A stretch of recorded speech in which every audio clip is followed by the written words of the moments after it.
Hey friends, welcome to another edition of the Tennis and Bagels podcast. This is your host Vansh, and joining me on my left here is a very familiar guest who we had on last time. I did this, which was a ladies singles Wimbledon preview, and to have him back on to do this post Wimbledon is certainly nice since we get to go full circle. So David, how are you? First off, thank you so much for having me. Besides the almost 3-hour loss in tennis I was telling you about that I had today, I'm doing well. I will say I feel like the women's tournament overall was great. The final was just a bit of a dud, but I felt like the semifinals, the quarterfinals, I felt like they were really fun stuff. Yeah, no, I kind of echoed that as well. It just kind of ended on a bit of an anticlimactic way, let's just say, and that's not taking anything away from the eventual winner, Marketa Vondrousova, who coming into this grass season was 2-10 on grass lifetime, and of course picked up a couple of wins in Berlin, and then goes through the field here, and you could kind of maybe see that okay, she can make a deep run. Her game should translate well on the grass, especially after she beat Donna Vekic and Kudermetova in rounds 2 and rounds 3. That's when you thought, okay, she's in the open section of the draw. She's in that quarter with Jessica Pegula. And, if Swiatek loses or something crazy happens, you could certainly have seen a path for this to occur. But just the way it kind of went down with Jabeur, for example, beating 4 major champions in a row to get to the final. And he's really kind of solidifying herself as one of the best grass court players of this decade. And then you obviously had the Svitolina story, but no one was talking about Vondrousova coming in and winning this tournament. She seemed kind of like an afterthought, even though she won the whole thing. Yeah, I mean, at least I'm not going to talk for everyone, but when I think of Vondrousova, I thought about, French Open final, slow surfaces, using that lefty forehand to just drag opponents around the court, excellent fitness, stuff that doesn't necessarily, the long elongated windup on the forehand.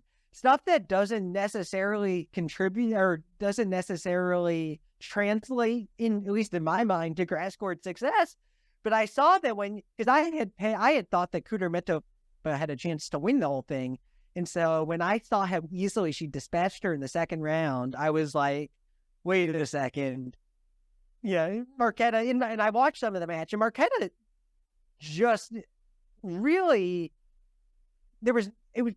Veronica found it so difficult to hit through Marketa from the baseline, and I was just really impressed with how well that Vondrousova absorbed pace, which was also a big factor when she beat, you mentioned it too, Donna Vekic. Just the fact that she was just totally able to diffuse Vekic's power. Now, sure, there was a scheduling component to that loss with Vekic with the first week rain delay, having to play a lot of tennis in a short period of time, but take nothing away from Vondrousova. That was another really impressive win. And so while I think that, by far, you mentioned the 4 major champions that Jabeur beat, the fact is, I don't necessarily I think that Jabeur had the much tougher road, but I also don't think that Vondrousova had an easy road, having to beat Kudermetova, Vekic, Buzkova, who went to the quarterfinals last year, Pegula, and then Svitolina played a bad match, but she was playing great coming into the match. So yeah, I'm really impressed. Do I necessarily think that she'll ever win another grass tournament? No, but am I impressed that she put it together for 7 straight matches and won in straight sets in 5 of the 7, including the semifinals and the finals? And not to mention, I'm sorry for going on for so long, but going back to the Pegula match, she was 1-4 break point down in the 3rd set. That's serious mental perseverance. You're reading my mind, because that's exactly where I was going to go next. Because for Pegula, for example, this was her 6th quarterfinal. Yeah, at a major, and I think it was her 6th, and she was that's right, because she lost twice to Iga, once to Barty, and then Brady. To Brady. Or no, in the quarters, she lost to Brady in the Australian Open. But so her 6th quarterfinal, and she also lost to Azarenka this year. But I'm thinking, I thought she definitely had it at 4-1 break point. She misses this backhand, it goes long, but then the tennis that Vondrousova played after that, was spectacular. That 2-4 game, I distinctly remember her like hitting this glorious slice approach, coming in, finishing an overhand behind it, like playing really strong returns. And sure, Pegula probably was feeling a little bit of the pressure and didn't always play her best tennis, but I don't think her level actually dropped a whole lot. I think it just kind of maintained even throughout the whole time. It was Vondrousova who really, I think it helped that the roof closed at 3-1. That was certainly, it's Vondrousova won a lot of matches under the roof this fortnight, and I think it actually helped her serve. The slower conditions, maybe it just kind of it just kind of ruined the momentum a little bit for Pegula. But I just felt like Vondrousova was the stronger, the braver, more courageous of the two at the very end, and that certainly paid off. Yeah, I mean, what I noticed, it was through much of the first 2 sets, Vondrousova's forehand in that match was horrendous. She was spraying balls. Pegula was able to rush her, but by the end, she was firing on all cylinders from the forehand wing. And that's really what I also noticed in the Svitolina match and the Jabeur match was, if you had seen the first 2 sets of the Vondrousova match, you would totally understand why she was so poor on grass coming into it. But she just found a way to just steady that wing. She didn't spray errors. She didn't allow opponents to rush her. And that was most apparent towards the end of that Pegula match, where she just caught fire. And I really thought that, but Pegula, I didn't think played a bad match at all. Yeah. She could have been better for sure. I don't think grass is her best surface. But I think that but I thought that it was more, as you stated, Vondrousova raising her level at the end and like some sort of epic choke. Yes. Because, I mean, you look at the score, it's very easy to think it was an epic choke. But if you actually go back and watch the last 5 games on replay, you'll see that like Vondrousova really took it from her. And Pegula, I thought, was well in it at 4-all, and even she could have held in that game. And she hit 3 winners, and it still wasn't enough to win the game. So I think... this is just like one of those cases where I think Pegula was really upset because obviously it was an opportunity miss. But yeah, I don't think she should have that many regrets. Like that's where I feel like Vondrousova really, like, that was the match that kind of won her this tournament. Yeah, I will say she probably, when she saw, okay, I'm going to be honest with you. Given what we saw, and I know this is like hypothetical. Yeah. Okay, but bear with me. Given what we saw from Svitolina in the semifinals and in the bundle of nerves that was Jabeur in the final, Pegula, when Vondrousova won the title, had to have been thinking that should have been me. Yeah, I had the same thought. I think she would have won it. Based on hindsight, based on what we saw. If everything else stays the same, yeah, right, sure. What do you think? Do you think she would have won it based on the level you saw from Svitolina and Jabeur? Yeah, I think so. I just think Svitolina, for example, like obviously she had those amazing wins against Azarenka and Swiatek, and she was also playing for something greater. And obviously we know she's probably a better, more aggressive version of what she's ever been. Yeah. But when she played that semifinal, she just looked really exhausted, physically, mentally, and I just felt she was not on her best game. And I think Pegula is the type of player that can take advantage of something like that. So I could certainly see her being a hypothetical Wimbledon champion now that you put it this way. Absolutely. And the thing about it, and you mentioned Svitolina, she played 2 really tough matches before that semifinal between Azarenka, the deep in the 3rd set super tiebreak, and then you had the emotional energy going into that. It was physical and emotional for both matches of that Swiatek match. It was really sad to see how she fought so hard, and then it was just she was pressing a lot from the baseline. Her forehand was horrendous, and it was just sad to see because she fought so hard. But what a comeback! She so far she's won a clay WTA event. She looked pretty good at the French Open. She beat she beat Trevi. The match was impressive. Absolutely. 4th round. Yeah, and so she comes here to the grass. She loses a blowout to in Birmingham or something like that. She loses a blowout loss, and she comes in with no expectations, and just like you said, rips off big win after big win, beating Venus. I know it doesn't seem like a big one, and it's and in 2023 it might not be, but at the same time, it's Venus Williams at Wimbledon, right? There's a mental hurdle to get over there, and then to beat, Sophia Kenin, the Grand Slam champion, Azarenka, Swiatek. And Kenin, by the way, I don't know if we want to talk about that at all, but Kenin's win over Goff was one of the best matches of the tournament, I thought. 100% agree. Like, that was some of the best stuff I've seen from her since getting to the finals of the French. And it was just the mental toughness from both of them. And I really don't, I like to, if you followed my stuff over the years, listeners, y'all might know that I'm not the biggest Coco Gauff fan. I got to give her credit, though. I didn't think she played poorly at all. I think she would have beaten most of the draw. What did you think about Gauff's level? Yeah, I felt as though in that first round match, I felt like Kenin played really, really smart tactically.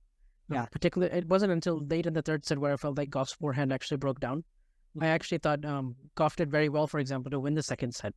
Just mustered all of her defense and her grit, and the forehand actually was holding up well enough to get her back in play, and she was actually, she really made a match out of it when it could have gone straight sets for Kenin.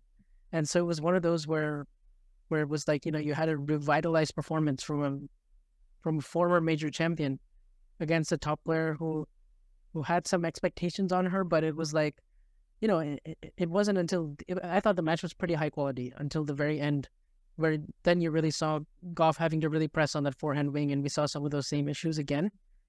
But my takeaway was that was Kenin's level coming on.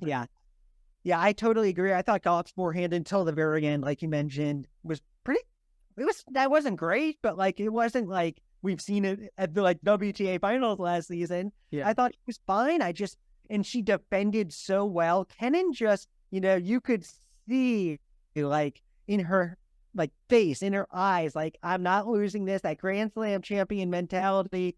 You could feel like the Muguruza match at the Australian Open a few years ago, all that experience in these big matches against hardened competitors really shine in that moment. And I thought that she protected her serve pretty well too. Yes. She has a deceptively good serve, actually. I was honestly a little surprised at how easily Svitolina, took care of her in the third round. I thought that was. I honestly was surprised. I was surprised. She surprised me in the second round. I thought Mertens would win. She surprised me. She honestly, every match after Venus, I thought she was going to lose until the semifinal when I thought she was going to win, and then she ended up losing. Yeah, especially even the Azarenka match. I think she was down a set in a break, and she gets it back all the way to 3-love in the third. And now I'm thinking, okay, this could be her time to get her first win over Vika.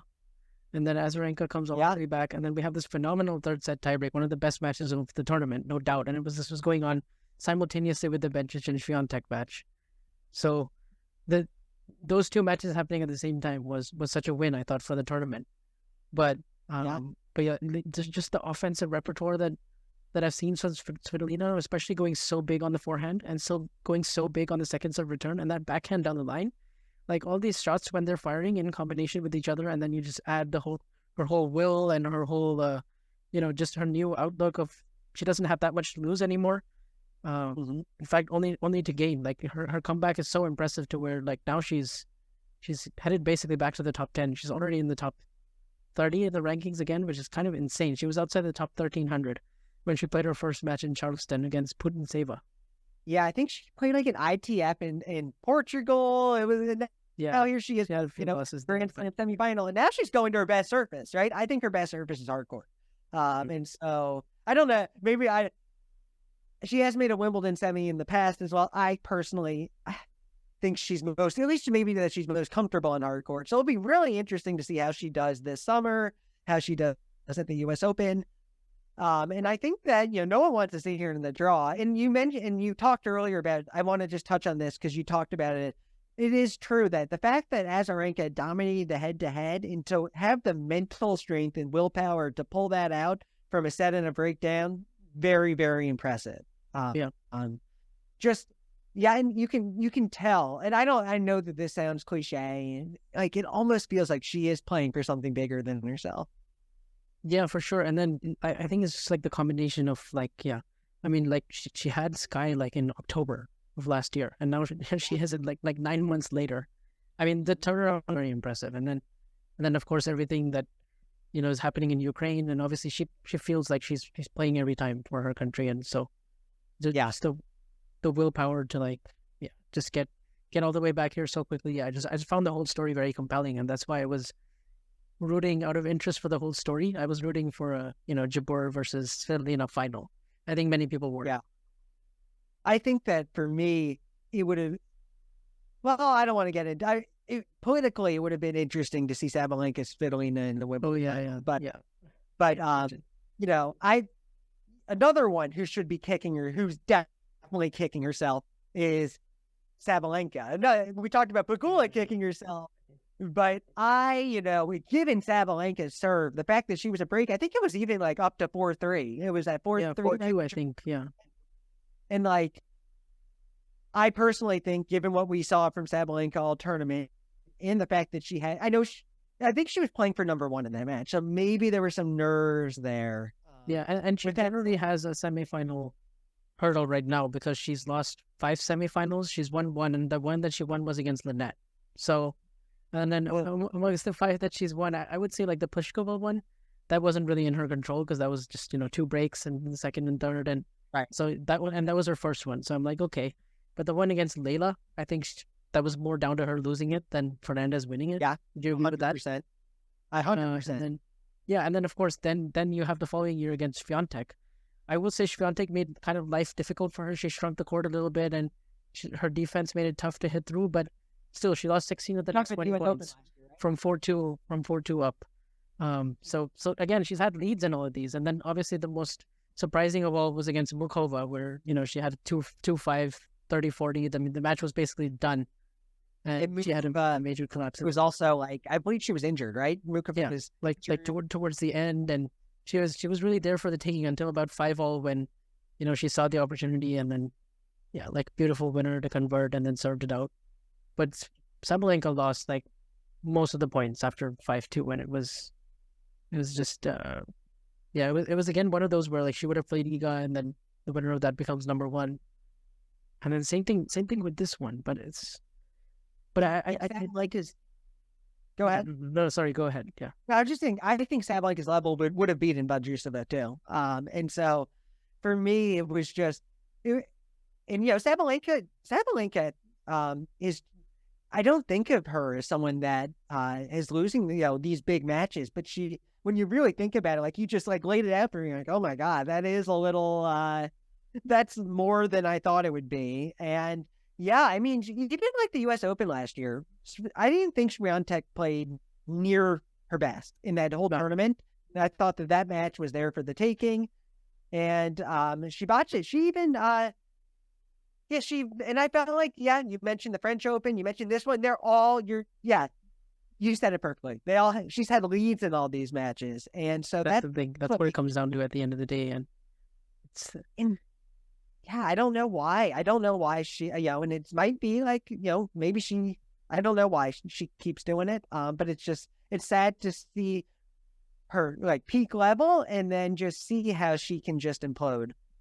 Yeah, and this was one of those where like, she could have gathered herself in the third, but I think Jabeur, the way she dissected these power players this tournament, and the way she kind of, with her compact stroke production and just how flat she hits, and just how good she is at redirecting, it almost helped her that she played a lot of these power plays. She could just absorb all of their pace and kind of just go down the line pretty big. Her backhand was doing some decent damage, and she kind of, at the same time, Sabalenka in that 4-3 game had 3 game points, and she had sitters on a couple of +1 forehands that she wasn't missing all match.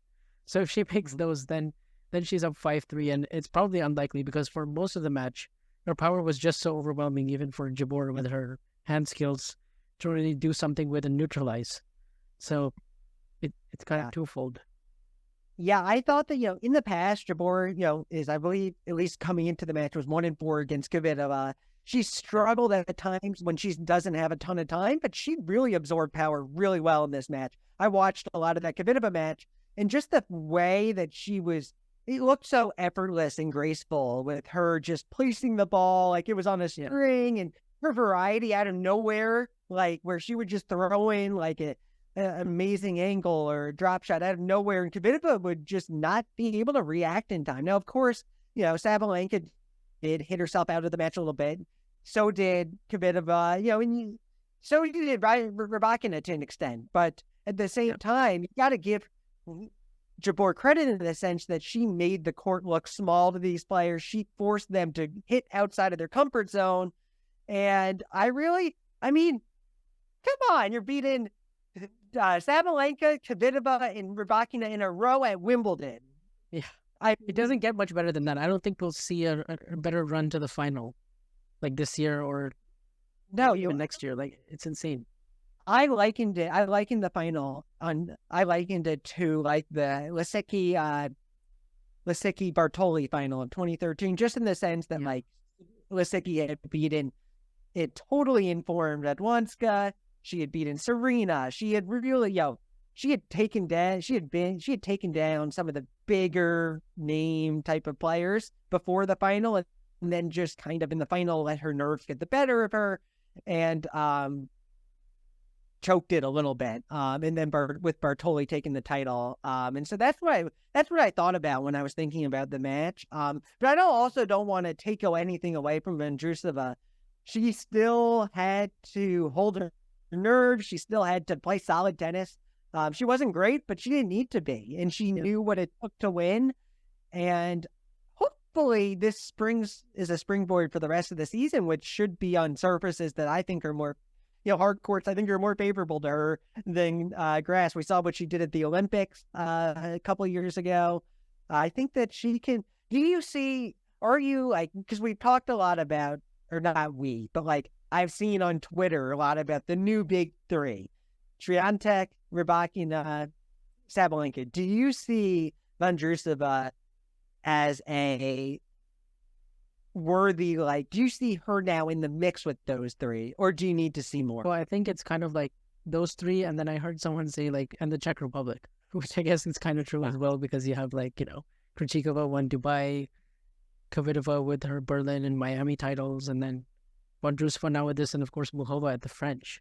There's just so much depth in Czech tennis that I feel like one of those is right there along with Jabeur as well. But I just think, this was still the big three here, of 2023, I guess.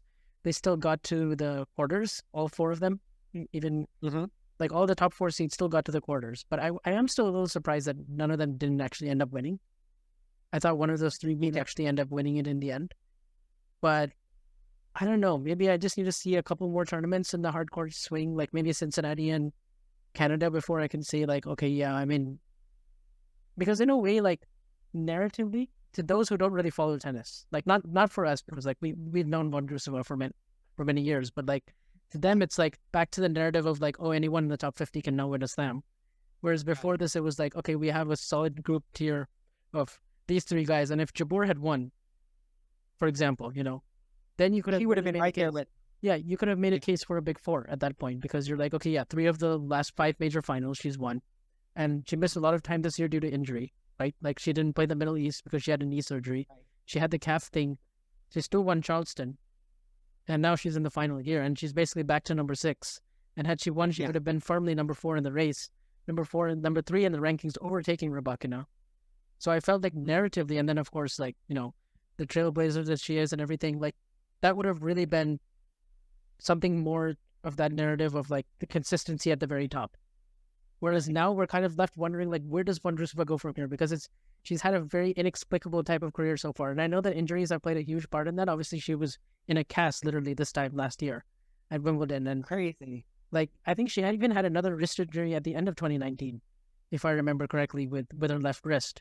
So a lot of this was the first unseeded player to win in the Open era, but at the same time, it's there's pedigree, obviously, with the silver medal and the Roland Garros final. But if she had won on clay, I think we'd all be oh, of course, she was due to, she was going to win in one of these years. If she won Roland Garros, she was a finalist in 2019. Her game looks like it should be good on clay versus quicker surface.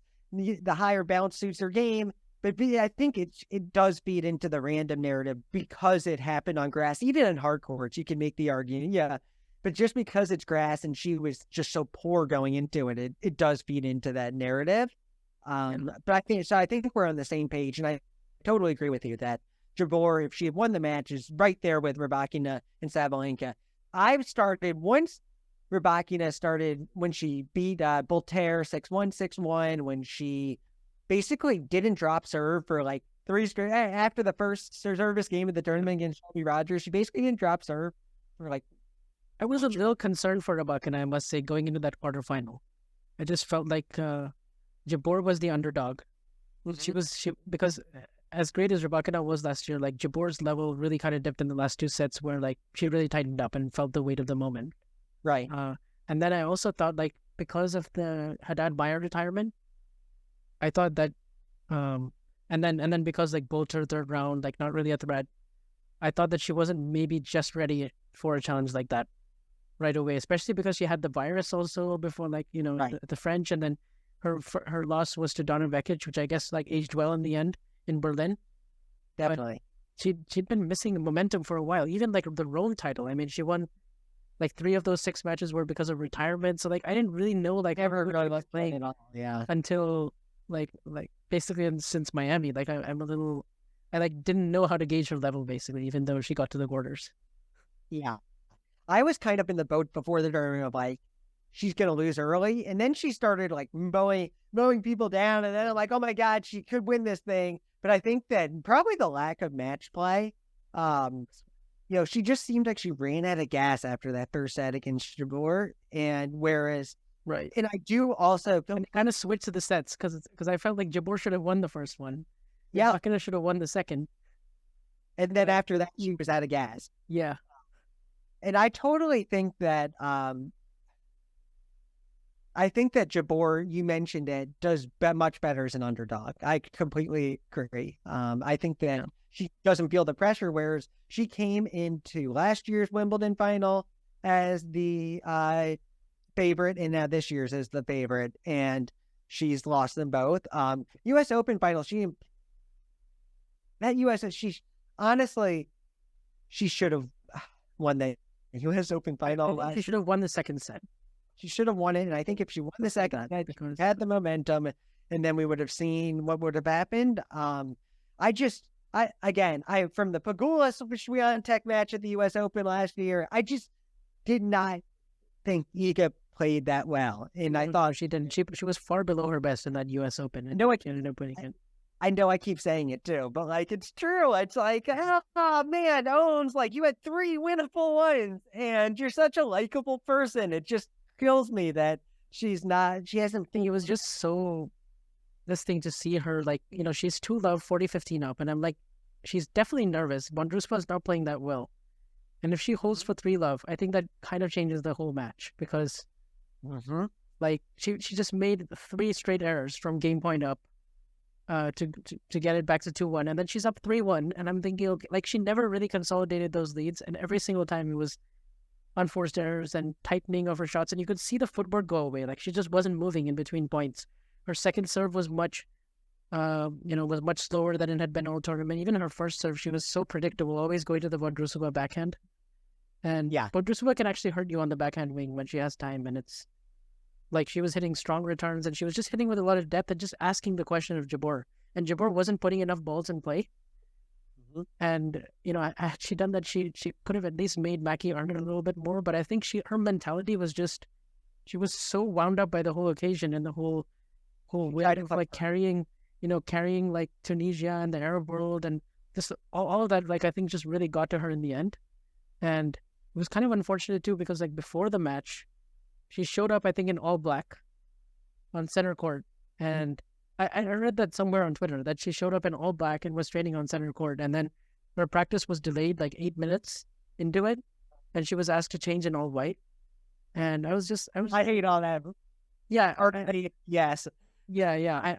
I know, but just like the fact that like no one on her team, or like she like wasn't like she wasn't aware of it, or like she just completely missed that. Like it was. I wonder. It is not a great way to like start the day in terms of like before the biggest match of your life. And then I think she showed up really early to the court, like eight minutes before the match actually started, and it's just her head just seemed all scrambled the whole match. Yeah. Although like in the first 2 games, like you were saying, the first 2.5 games, like she came out on fire.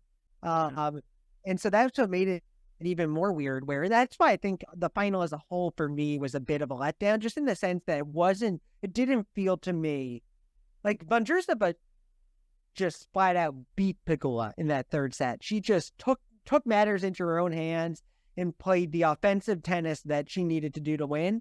It just felt to me like Jabeur was giving it away with the errors and this bad decision making.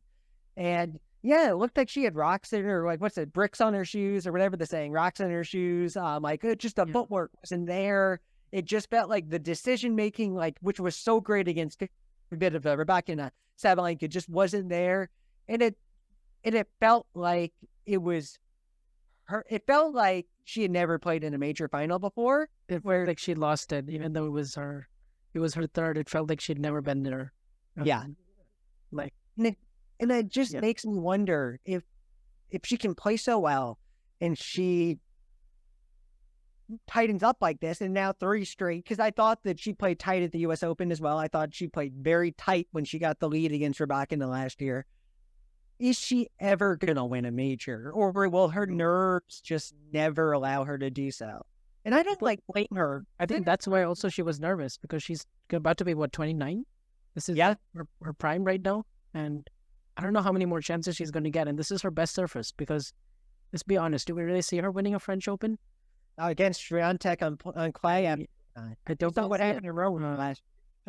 And then U.S. Open, like, I don't know if she's going to go back and defend her final. There's just a lot of contenders there again. How are you going to go through all these power players and get in that position again? And then Australia, she never seems to do that well. She has one quarterfinal, but it's not one that you would like expect her to get to the final and have another chance. And she could, but it's just grass is like the one. Like, that is the court that suits her, Wimbledon.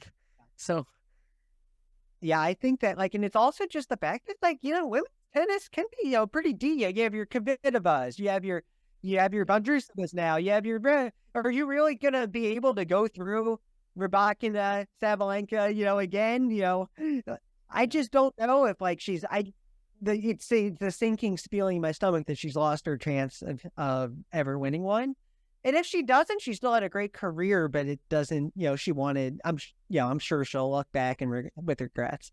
Yeah, I think she was saying that Kim Clijsters came up to her in the locker room and told her that she lost her first 4 major finals. I mean, like, there are, like, cases of this.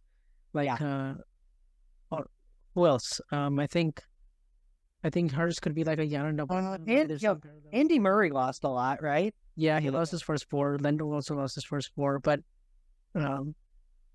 yeah, like, you just never know. Like, it's a 108-person draw, right? You have injuries. She has injury history. I was going to say, well, she did come through a really tough draw here, but you can't rely on that. And I just hope there's not a hangover for the rest of the season. Like, I hope she doesn't, because this could be one of those matches that sets you back for a long time. You don't, like, regroup quickly, and, like, it's a really tough one. Like she said, it's the toughest loss of her career. I would agree. Yeah, because, like, Rybakina, like, Vondrousova doesn't have Rybakina's big serve. She's not Iga Swiatek, right? Like, at the end of the day, she was playing someone that had a losing record on grass coming into the tournament, and she got a gift in the final, and she blew it. And so she started to reel it back she started to get that momentum back in the second set. She was up 1-love, 40-love, and then she gets it all the way up to 3-1. I mean, I feel like the patch from, like, 2-4 to then losing those next 5 games in a row, like, that really cost her. Yeah, and she just gave it away with errors. Like, it wasn't, and it's disappointing. But at the end of the day, I don't want any of the, like, listeners to feel like we're, like, we're just totally discrediting Vondrousova. She played well, but I think objectively we can say that Jabeur played a higher level. I mean, I'll speak for myself. I think that Jabeur played a noticeably higher level throughout the tournament, maybe with the end of the Pegula match aside, for Vondrousova. And so, for me, it just, it's a little sad that the Jabeur's level was not rewarded with the major final. I mean, with the major title. Yeah. I kind of felt the same. I mean, like Vondrousova she played the perfect match in terms of like understanding the moment. And I mean, she, for example, made fewer unforced errors by a lot. Like I think it was 13, which is pretty okay for a 2-set match like this. And Jabeur made 31, and it's just yeah. I mean, she just remained solid. That's all I can say is she just kept asking the right questions, and so in that sense, she did exactly what she had to do. And it wasn't like it was 7-6, 7-6. She was making about an error and a half per game, an unforced error per game. That's a lot. And it's, that's unforced, right? Not the forced, the ones that are categorized as forced. And so, yeah, you're totally right. It's, she kind of hit herself out the match, but at the same time, Vondrousova, she did what she needed to do. She stayed solid, and she let an imploding opponent implode. Yeah, and of course she had beaten her at the Australian Open also in the second round, and Indian Wells as well. But I kind of discounted those matches just because Jabeur was not healthy. Yeah, and Indian Wells is a surface that suits Vondrousova's game a lot better than Jabeur's. Yeah. And she did win on grass in Eastbourne a couple of years ago too in straight sets. So it was, and she won and so for me it was just a little, it was all setting up for like, a Jabeur like celebration. And Vondrousova, it's winning, it's sport, right? In sport, you never know. That's why they play the game. And so kudos to Vondrousova for coming through that one. Yeah. And it's a great effort because now she's back in the top. She's into the top 10 for the first time. I wanted to say back, but then I remembered she never actually got there. She was 14. It was her previous. Maybe without the injuries, she would have been there earlier, but it's well deserved. For sure. She took it. I thought, I was like, okay, if Swiatek doesn't make it from the top half, it's going to be either Vekic or Kudermetova. But somehow it could, the winner came from that section. It was just neither Vekic and Kudermetova. Man, that's 2 out of the 3 slams this year that Vekic has lost to the eventual winner, isn't it? Because she lost to Sabalenka at the Australian, right? That Sabalenka match. Sabalenka just crushed. That was like that tournament in the warm-up tournament. I know this is a little off topic, but I just want to say that tournament in the warm-up tournament were the 2 best tournaments I've ever seen Sabalenka play. Yeah, 100%. Like the way she played at the Australian Open was just the best level ever. It was probably the best. The level she played in the Australian Open was, I think, almost half of the points that she won were from direct winners of her own. It was like 47% for the whole tournament. Yeah. And she got her serve under control. It was really impressive. But that's where I feel like playing because of how clutch she was in that final against Rybakina. Mm-hmm. In some ways, it was an easier match for her to play at that ridiculously high level because she was playing another power player, and she's a better defender than Rybakina is, and she can react and stab, get shots back, and defend a little bit more and ask tougher questions. And when she's confident, and she had gotten over the semifinal hurdle, I thought after winning Australia, like that was done. The semifinal wobbles. I thought it was too. But still, like she's the best player in 2023. She's reached the semis of 4 majors in a row now. She's, has a good chance to finish the year number 1. So she's made loads of progress in the last year and a half. And like you could think back to January of last year where she was hitting 20-25 double faults. Australia. Oh yeah, I think she played Rebecca Peterson at the beginning in 2020. It's the 2020. I guess we're in 2023, so it'd be 2022. Yeah. And I think she hit like 25 double faults. It was like the commentators were even like, holy cow, what is going on here? It was really bad. To see, even if she is choking these semifinals a little bit, to see her progress from then to now is just astonishing. truly like astonishing. I have her as my super early U.S. Open favorite. Yeah. Who are you thinking? I mean, probably because if she manages to just rein it in like 5% in those moments, Mm-hmm. the power is just overwhelming. It's way too much for like 99% of the tour to contend with. And here she also had one of those matches where she has like one really bad match usually in the first 2 or 3 rounds. She gets through that. And last year it was Kanepi at the U.S. Open. This year it was Gracheva at this Wimbledon. But I feel like there's no reason why she can't overcome this and win more big. Oh, absolutely. And at the end of the day, I think she would have beaten either in the semi. Like if she got Vondrousova or she got Svitolina, she would have probably won. Then we would have been talking about how dominant she was. But she got the player, as we were talking about before, who was probably playing the highest level during the tournament as a whole. And so, and she was still up a set in a break. And honestly, I would say 9 times out of 10 she closes that match out. Yeah. And then of course, like looking at Swiatek a little bit, obviously, I mean, she had those 3 matches in Bad Homburg. It was clearly an improvement from last year in terms of a grass season. She was great when it mattered against Vekic in terms of saving those match points.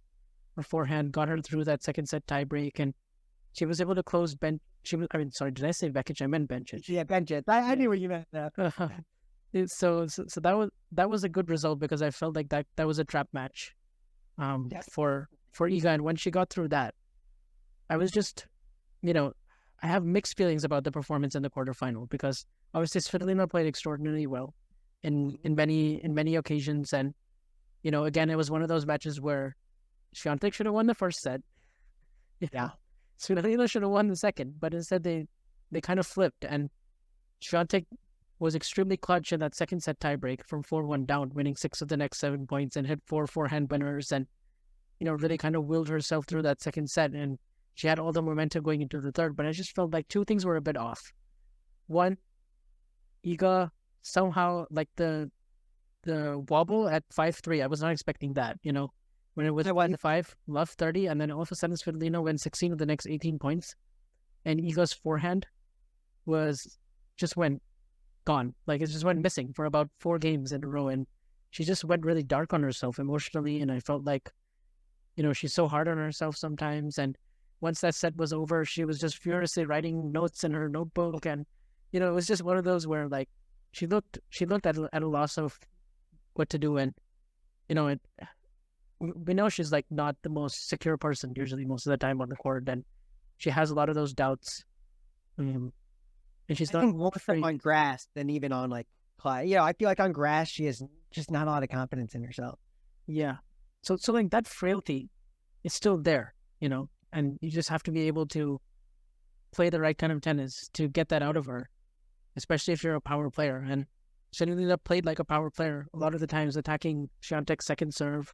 I think Swiatek was 9 for 27 on second serve points, but she double faulted 3 times. So 6 times. So broken 6 times, and when she actually she only won 6 points. So it's you don't see Swiatek get broken. Clay is typically the more breakable surface, and you never see Swiatek get broken 6 times.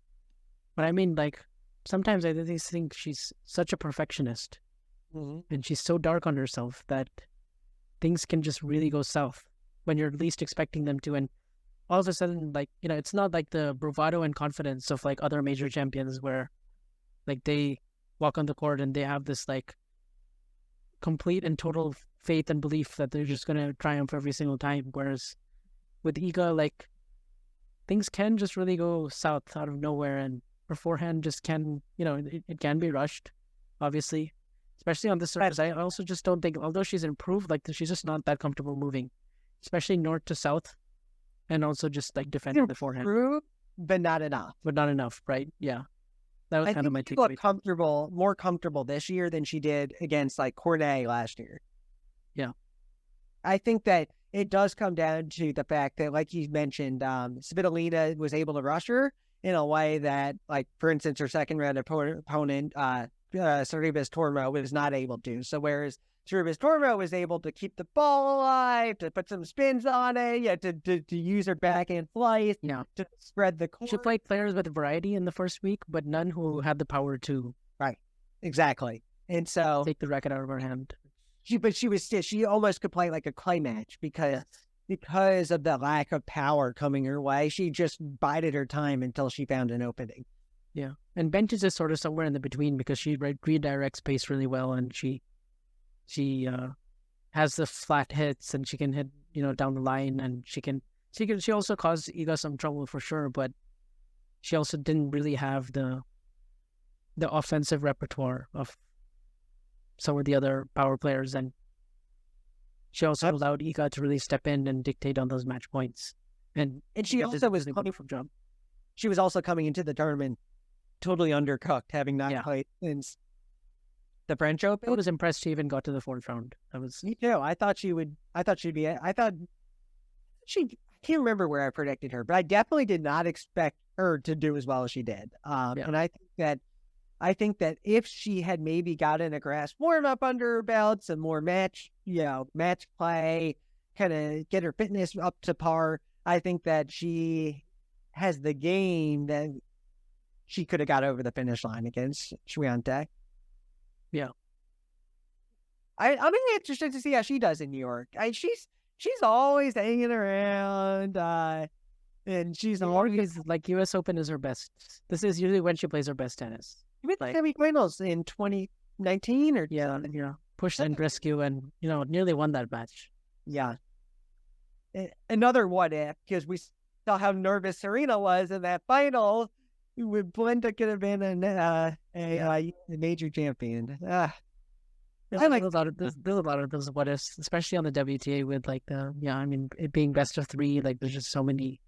Now here's a crazy what if and I know again this is Wimbledon, but it's back to that 2013.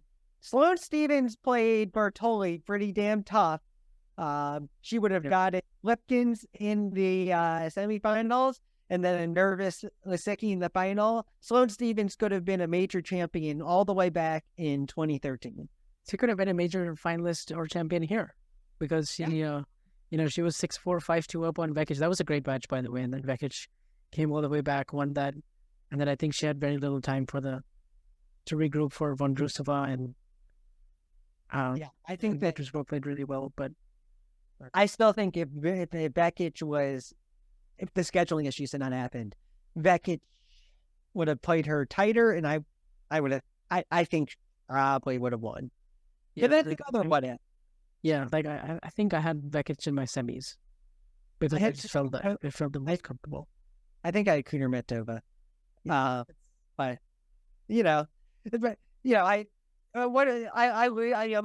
my predictions lose so often. It's like chalk it up, another loss. Yeah.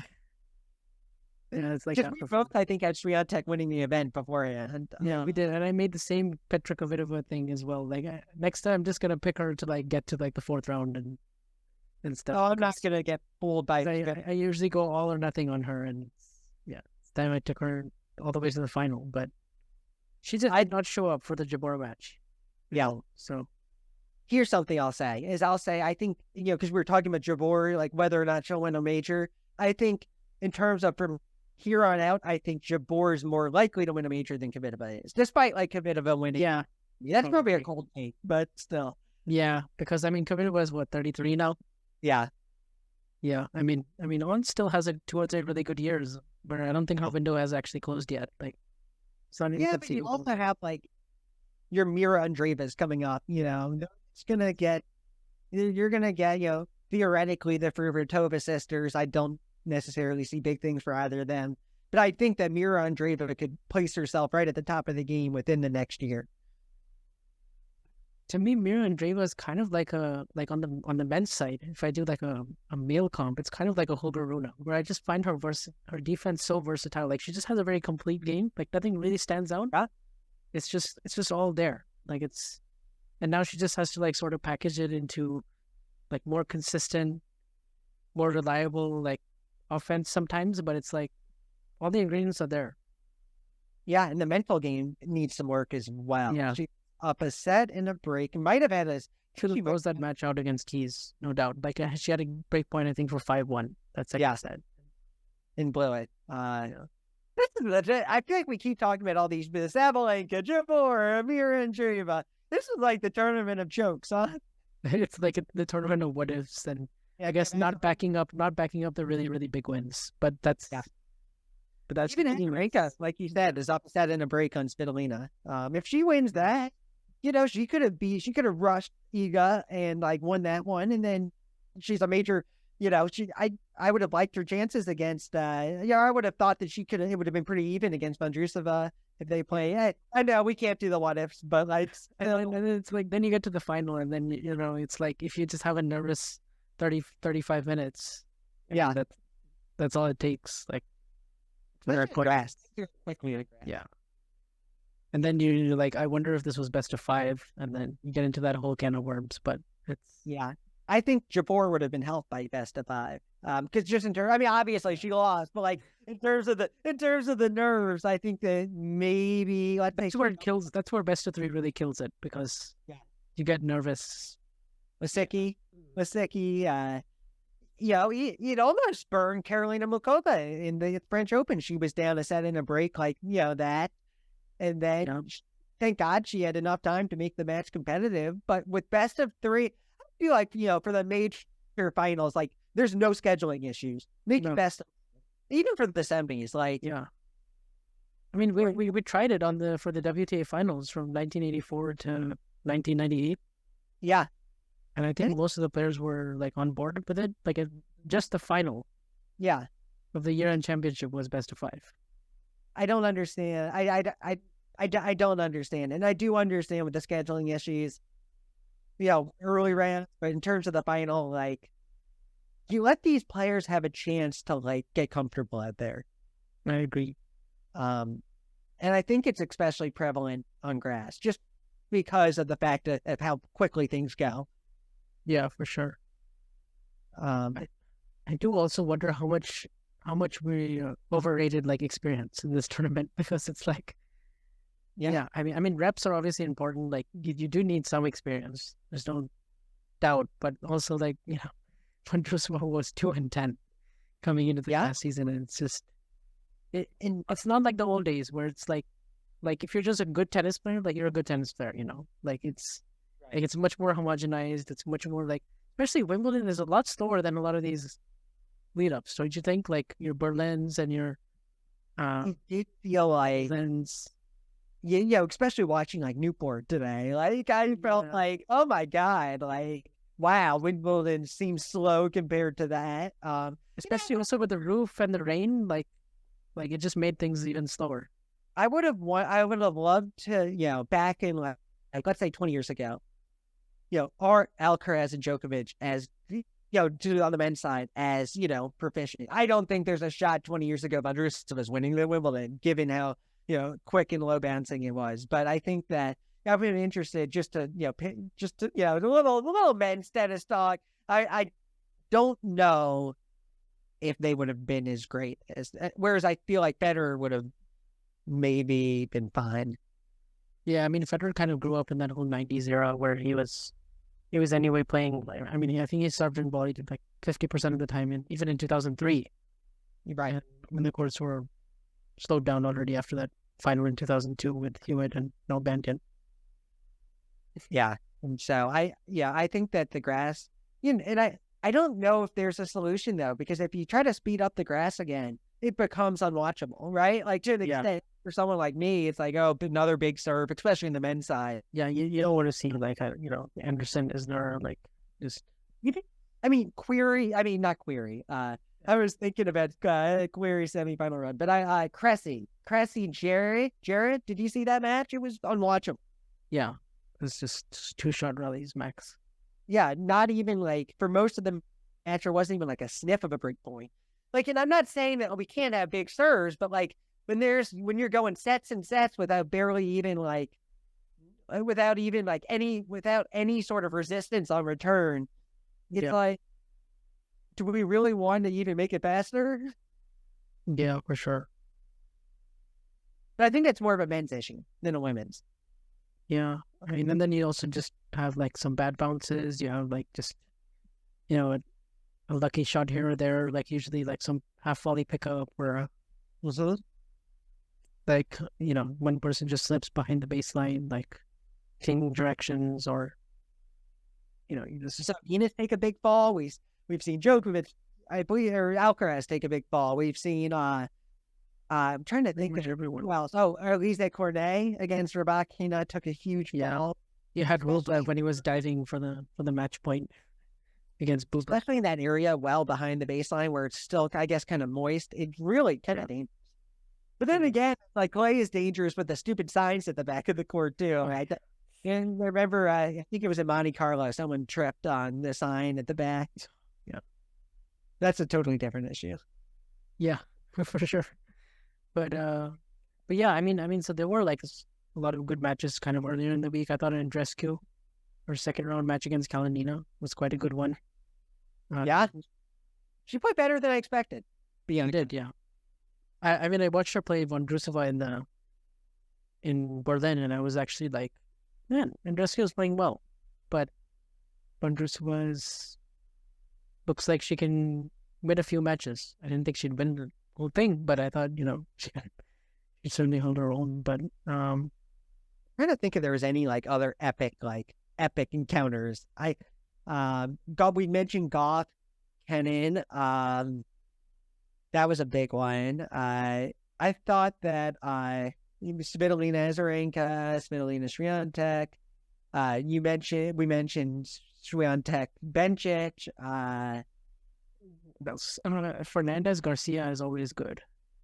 Yeah, I didn't catch a ton of that, but and then Garcia Bozkova was also another good one in the following round. It's like, come on, Caroline, like return, expand grass at least. Change your return positioning. My God, the same thing with men on the men's side in the opposite way. It's like, come on. Yeah, the one time he tried it was 5-3 in the third set.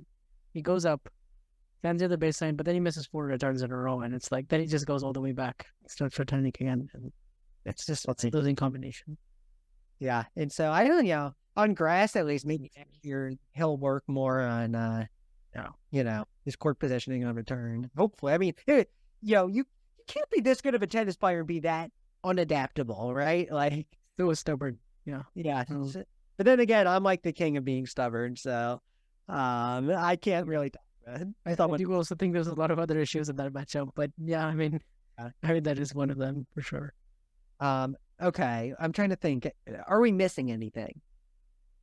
No, I mean we mentioned Keys and Dreva. We mentioned Jabeur and Andreescu, of course. That one was an interesting one because Andreescu was up 3-1 in the third, and then I felt like she played a very bad game at 4-all. So that. Yeah, and then you mentioned Keys on Dreva. Keys was, by the way, I believe it was 4-2, 40-11 in the second set of or she was up, 4-2 against Sabalenka, against Sabalenka, and was turning that match around. If she holds in that 4-2 service game, who knows how it finishes? She had all the momentum, and so that's probably another missed opportunity for Keys in this tournament. Well, just because she is a major finalist, and she's always like hanging around, and I wouldn't be shy. If Vondrousova can win one on grass, then like what? And apparently grass is her favorite surface, and this is the only major where she hasn't made a semi. So if she holds for 5-2, then it's kind of a roll of a dice after that. Yeah, and we talked a lot, or it was on talk somewhere. Someone talked about how Eastbourne semi or people go deep in Eastbourne struggle at Wimbledon. Oh yeah, I noticed. I mean, maybe some slight fatigue, but I didn't notice anything like major for Madison. And Kazakhina, honestly, I didn't notice anything. Her opponent in the final, I didn't know in the Eastbourne final, I didn't notice like any noticeable. But nothing too major. She did take a medical timeout, I believe, against Dolahide.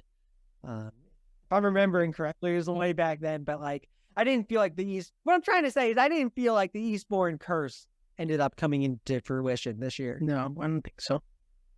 At least on the women's side. Let's see. But yeah, I mean, is there anything else like pop into mind? I feel like we No, I feel like that's kind of all the matches that we wanted to highlight. I But think yeah, I think I said before the tournament how I was so excited for Sorribes Tormo Trevisan. I watched it. It didn't disappoint. Martina fought hard. yeah, that's kind of what I was expecting. But yeah, thank you for having me. Yeah, for sure. I mean, I guess before I let you go, how about the hardcourt season? Is there any storylines or things you're looking out for specific players?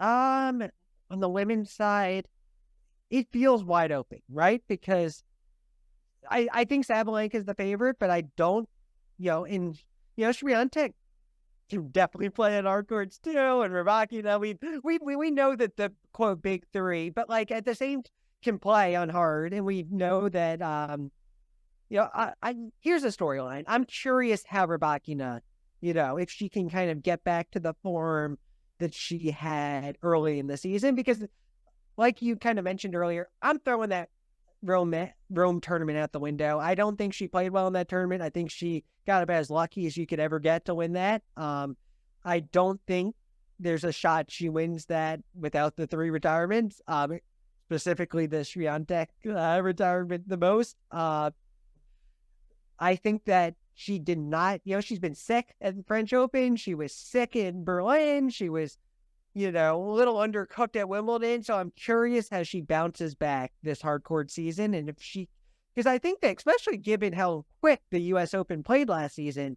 she's absolutely a contender for that event. It's just a matter of, whether she is physically healthy and whether she can get her like rally tolerance and return back. Yeah, that's certainly a good one, because I actually don't know where her level is at right now, and I think the hardcourt swing will tell us much more.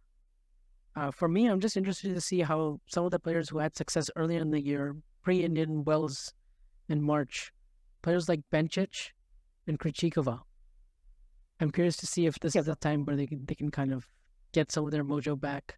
Same with Bohova as well, because she also had a bit of an injury in that third set against Niemeyer. She just can't stay. What? Yeah, and it's the same. And then obviously, like, where does Vondrousova go from here? And I have questions about, like, Samsonova, is she gonna do something big again? I don't see it. Yeah, it's And another story is, if Sabalenka reaches the U.S. Open semifinals, does she choke? How does she get over the hump again? Yeah. Then yeah. So I'm going to predict, Sabalenka to win it, the U.S. Open, but I think it's like pretty open. I mean, we even saw Kvitova, at Miami, win the tournament. So if she gets red hot, she typically does not do well in New York, but Miami's not, because of the humidity, but Miami's not the non-humid place either, and she ended up winning it. And so it's a pretty deep field on the women's side. Yeah, for sure.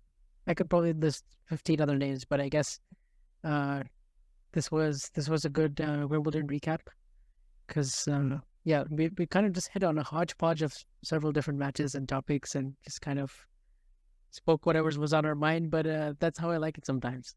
Chit chat, yeah.